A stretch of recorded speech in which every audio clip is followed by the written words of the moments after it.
afternoon. I want to welcome these leaders for coming in to have this very important discussion about some of the most pressing issues of our time. I am Kamala Harris. My pronouns are she and her. I am a woman sitting at the table wearing a blue suit. Is this really the kind of society we want to live in? A society so hyper-fixated on self-identity and arbitrary characteristics that you not only must announce your pronouns, but also your gender and what you're wearing, as some kind of narcissistic measuring stick to evaluate your social position within the intersectional woke virtue signaling matrix of oppression. I mean, is this seriously what we're heading to? Is this what our society is going to become? Is this the woke leftist dream world they're so obsessed with that they'll not only demand you participate in it, but they'll also censor and ban you from it, should you dare say, no thanks? Are these people really going to be able to function in a society like this without screwing up constantly? Where misgendering, forgetting someone's pronouns, or not announcing your own could lead to your expulsion from society. Is this really what they want? Sadly, by all accounts, this is indeed what they want. I mean, all you have to do is scroll through libs of TikTok for 5 minutes, and there's clearly people on board with it, pushing it forward, creating new pronouns, new genders, and new ways to behave that signal your allegiance to the woke faith, in seemingly every facet they can. I mean, just watch this video, and to the way these people introduce themselves. The way they speak not only sounds like a completely different culture trying to communicate with you, they sound like members of a cult. My name's Mike. I'm Artistic Director at Tobacco Factory Theatres. I use he and him pronouns. I'm a white man with brown hair with grey bits in. Hello, my name's Josie. I use she, her pronouns. I'm a white woman with dyed red hair, which is half up, half down today. I'm wearing gold hoop earrings, which are not real because I do not have my ears pierced. Hello, my name is Ailey. I'm Programming and Engagement Manager at Tobacco Factory Theatres. I am a white female with brown blonde hair and my pronouns are she, her. Seriously, no one outside of this woke cult talks like this, or even conceive of introducing themselves like this. Yet this is the society the woke leftists are building. This is their Woketopia. And displaying or presenting pronouns are the most significant signifier to show you're part of the cult. Whether it's displaying them in your Twitter profiles, your emails, or heck, having a television show display them for you. Growing up in Ghana, the sun was shining. When I was talking to the kids in my class and telling them that they could be whoever they wanted and achieve whatever they wanted. I do suffer from gender dysphoria, a condition where your own biology makes you uncomfortable. And it's all there to do one thing. Virtue signal that you're part of the new Woketopia. That you or your company or whatever are part of the club and are going to help spread the message. And it's in everything now. Our government institutions, corporations, social media, movies, books, TV, even video games. If you can name it, I can guarantee the woke mob has gotten its hands on it to some degree. It's a total transformation of society, all to do one thing. To get every level of the cultural production of society to transmit and reproduce the same message. The woke Marxist agenda of the left. And there's no limit to what they will use to do that. To the point of putting it into ads for the food we eat. 我们都是一家人。你们绕过半个地球来着，就是想给我们更好的生活。可是我是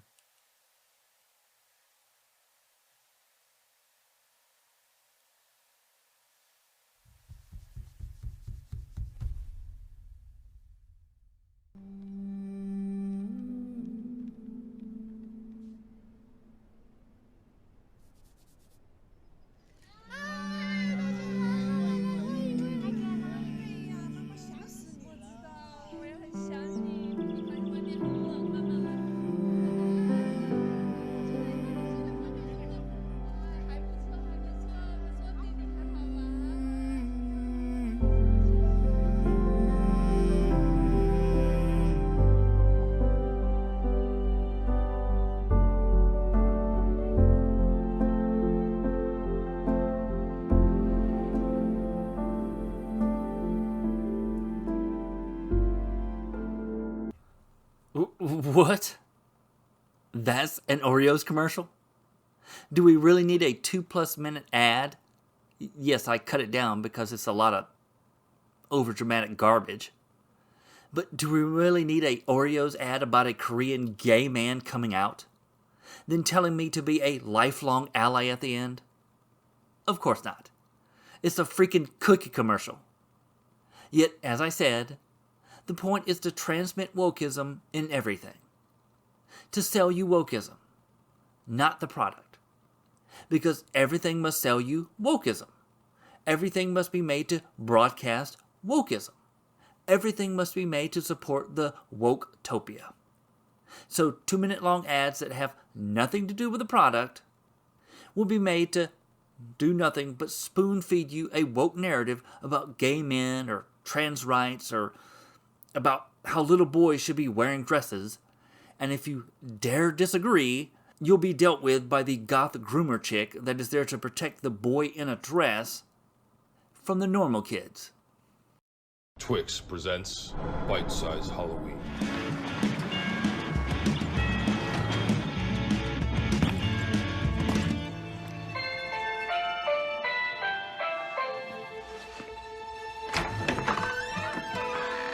Hi. I'm your new nanny.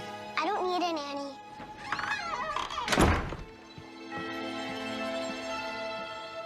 Well, your parents seem to think you do.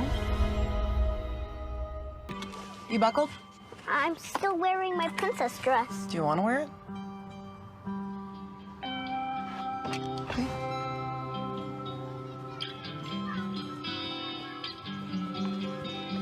Hey, you!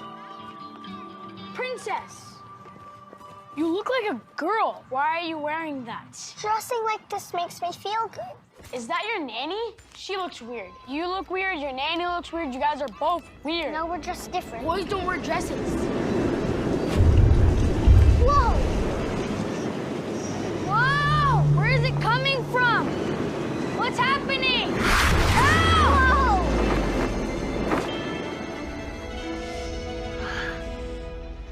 We should go.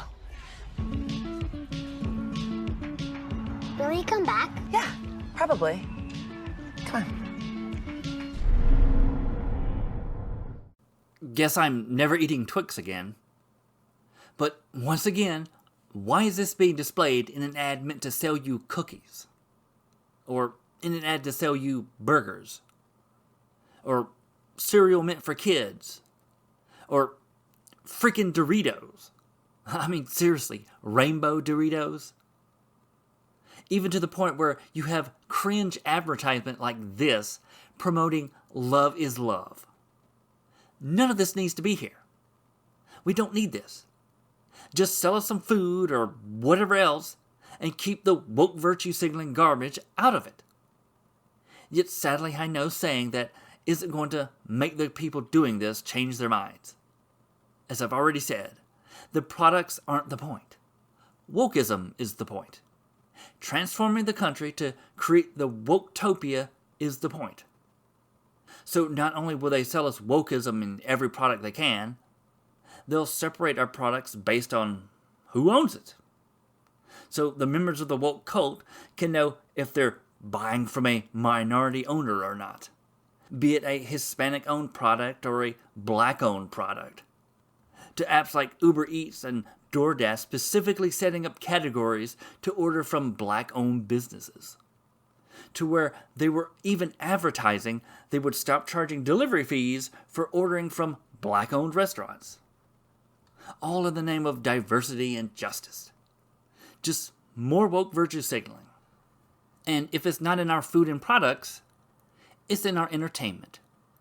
You can write up an entire laundry list of TV shows and movie franchises that wokeism has infected and ruined, with a lot of times the actors themselves being woke leftists concerned about nothing but race, sex, and their commitment to diversity. With Madeline Madden from The Wheel of Time saying the TV show is a celebration of not only diverse people, but diverse ways of thinking and perspectives, which has absolutely nothing to do with the world of Robert Jordan and the books the show is based on. Yet, what do you expect from an actress that, when she walked into the London casting room of The Wheel of Time, with this article saying, she scanned the faces, a sea of white, and thought, yep, standard. She announced her presence. She politely inquired, "The Wheel of Time?" They were like, "Oh no, upstairs," she recalls. Then I walked into the actual room, and it was such a diverse room of people. I just felt so relieved. Of course she was. That's all these people care about. And so they want to reflect that in whatever TV show they're doing. Not reflecting the story or the world that the show may be based on. It's all about reflecting their Woketopia. The executive producer for the Rings of Power show, based off the works of J.R.R. Tolkien, just straight up says it. It felt only natural to us that an adaptation of Tolkien's world would reflect what the world actually looks like. There you have it. When they say reflect what the world actually looks like, she means reflect what the woke left believes the world looks like. From their beliefs about oppression and power, to their beliefs in minorities and white people, to their beliefs about the suppression of women by men, everything the woke left believes in must be reflected. Because, just as with our products, it's not about giving you an entertaining show or telling you a good story. It's about selling you wokeism and propagandizing. In the end, no matter how many products, movies, corporations, or even the government that wokeism infects, what Woketopia really is an invasion. It's the invasion of a hostile ideological theology into every walk of life that seeks to transform everything into a mouthpiece for its own ideals and values. What else would you call it when the U.S. Air Force recruiting page on Twitter puts out a picture of recruits training with a pride flag and not the U.S. flag? What else could it be when you have political officials after political officials showing their support for an ideology that is frankly anti-American? You have the Secretary of the Interior tweeting the raising of the Progress Pride flag over the interior for the first time ever. You have the Secretary of Health and Human Services tweeting out the flying of the transgender flag in front of a federal agency for the first time ever. You have the freaking FBI tweeting out the flying of the pride flag at their headquarters. This is an invasion. I mean, you have the Boy Scouts doing this crap.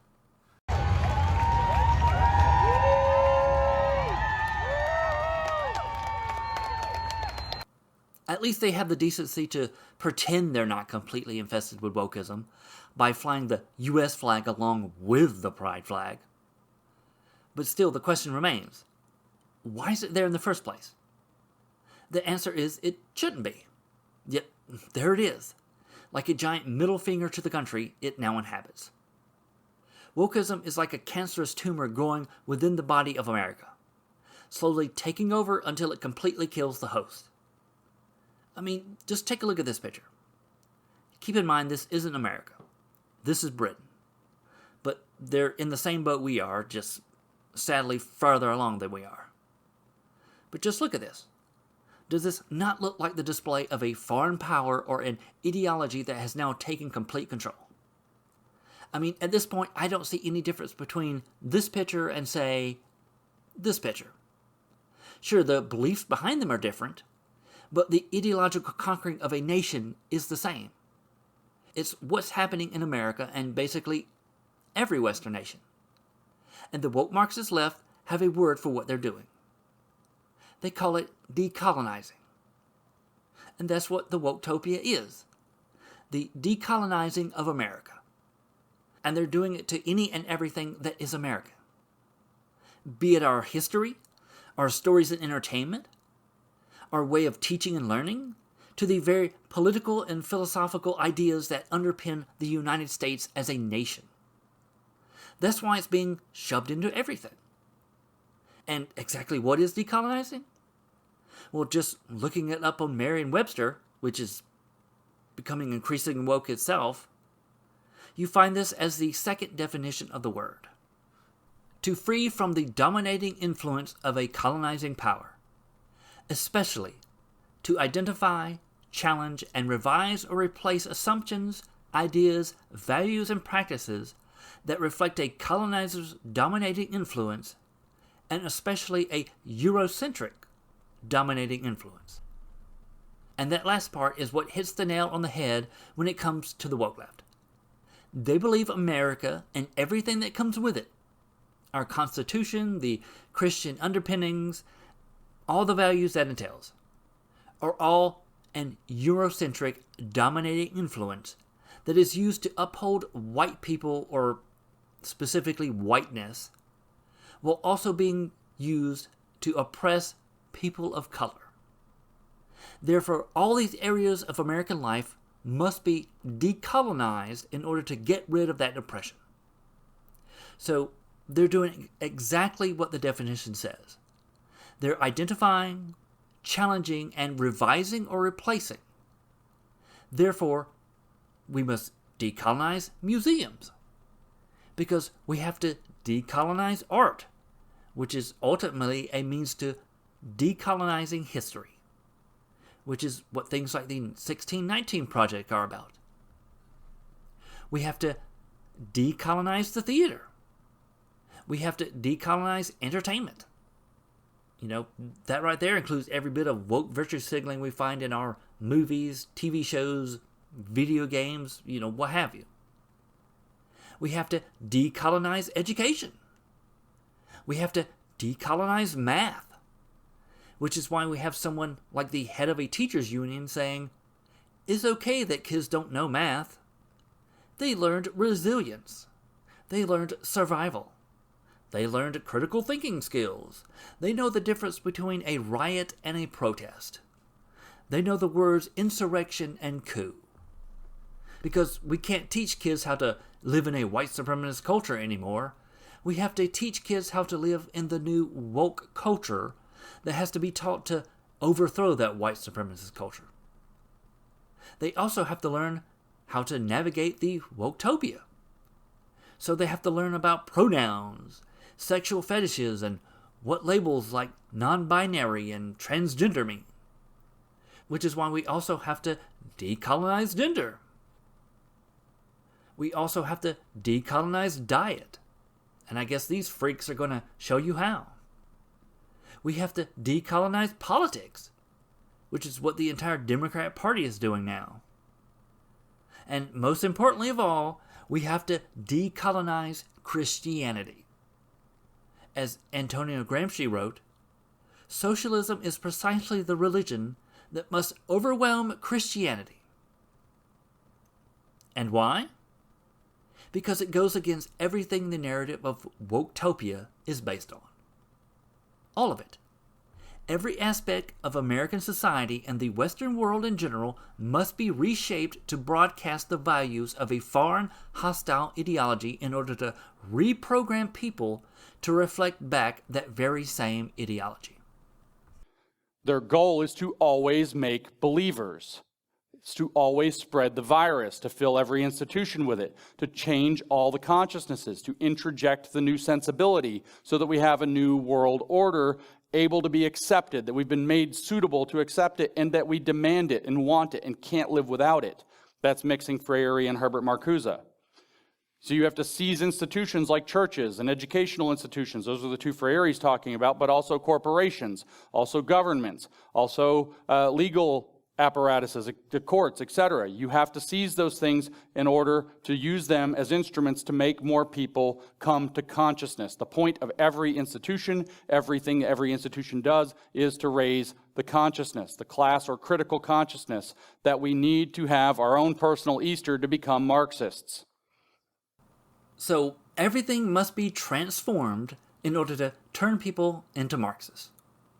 Narcissistic, self-absorbed activists that have become so unhinged and obsessed with self-identity to the point of being unable to cope with reality, while believing they must transform reality instead of conforming to it. which ends up looking something like this. I'm going to be teaching you how to use prince, princess pronouns in sentences. Today I'm going to be teaching you how to use shark, sharks pronouns in sentences. Today I'm going to be teaching you how to use flower, flowers pronouns in sentences. Today I'm going to be teaching you how to use wolf, wolves pronouns in sentences. Today I'm going to be teaching you how to use paint, paints pronouns in sentences. Today I'm going to be teaching you how to use cat, cats pronouns. Today I'm going to be teaching you how to use that, that's pronouns in sentences. Today I'm going to be teaching you how to use the, verb, viz pronouns. Today I'm going to be teaching you how to use thon, thons pronouns in sentences. Today I'm going to be teaching you how to use they, them pronouns in sentences. Today I'm going to be teaching you how to use shroom, shrooms pronouns. You must be made to speak the new language. You must be made to conform to the new reality. You must be made to think the new dogma. And everything will be used to enforce it on you. So you best begin believing in the Woketopia. Because you're now living in one.